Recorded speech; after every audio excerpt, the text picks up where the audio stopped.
together for many reasons, including because we love our country. We love our country. And when you love something, you fight for it. That was Vice President Harris in East Lansing, Michigan, just moments ago, driving home her closing message of unity and patriotism. Meanwhile, Donald Trump's closing message continues to be divisive, violent rhetoric, like this remark in North Carolina today. I have a piece of glass over here, and I don't have a piece of glass there. And I have this piece of glass here, but all we have really over here is the fake news, right?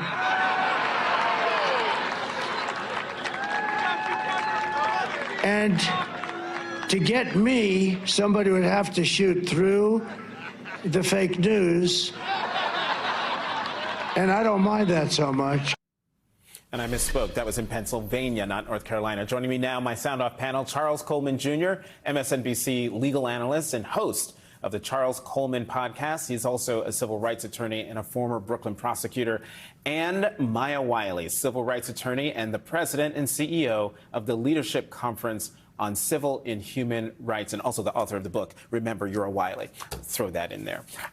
So let's just get your reactions to what Trump just said about, I've got this glass here and have to shoot through the press to get to me, and that might not be so bad. Maya.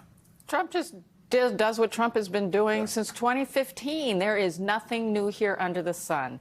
He makes statements that make it a joke to incite violence. It is very clear what he was saying. Once he said fake news, what he was making journalists as a target for what we call stochastic terrorism. That means when you are inciting lone wolves, we've seen it, whether it's school shootings, we've seen it, sadly, at his own rallies. At least two of those shooters, by the way, were Republicans.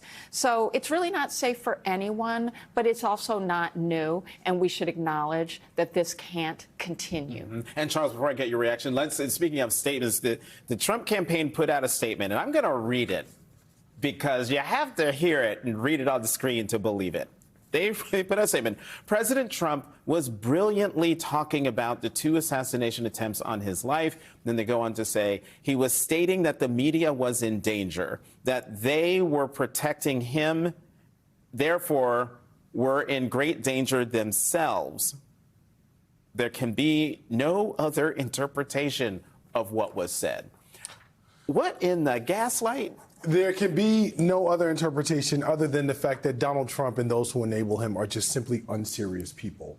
And we know this because they engage in rhetoric that is disconnected from reality and a reflection of the privilege that he enjoys, where he can toy with things like violence and chaos and get away with it. Because even as he is the victim of 2 alleged assassination attempts, there's still a level of distance that he maintains between the real impact of violence in America and where he sits. And so he can joke about that comfortably. And what it does in a really, really dangerous way, Jonathan, is that it normalizes it as part of our political lexicon in such a way that endangers the notion of the free press and endangers the notions of people who simply have a difference of opinion where you're concerned. And that's the fundamental basis of where our democracy lives. And when you do that, because you can avoid the actual impact of the chaos, because you can avoid the actual consequences of the violence, all you're doing to America and American voters is showing and proving how disconnected you are from their reality. And go ahead, Maya. Well, I was just going to say, I think Charles is being nice.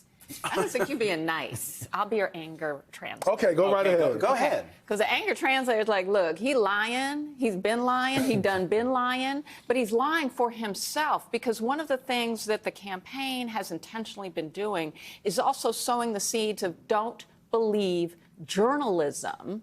So in addition to inciting the violence around it, he's also saying it's fake. You don't have to listen to facts. And the reason that is actually so insidious here is because we know voters are going to decide who wins this election. We know it's a close election, but we know it's voters who are going to decide. Just like there were Republican governors in states in 2020 who said, no, our elections are good. Our elections are free, they're fair, they're safe, and you lost. These are ways of saying don't believe the press when they report. When they report the results that'll be coming out from the polls Tuesday night into Wednesday morning. We know how those swing. Just one more thing, because we're running out of time, but I have to ask this.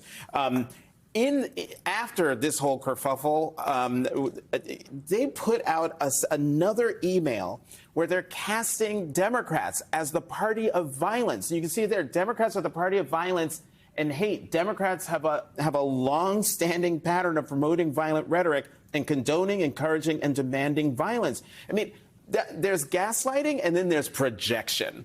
Well, Jonathan, this is consistent with what we've seen from the Republican Party with respect to messaging and narrative. They have been drawing home or diving home the same narrative since 2016.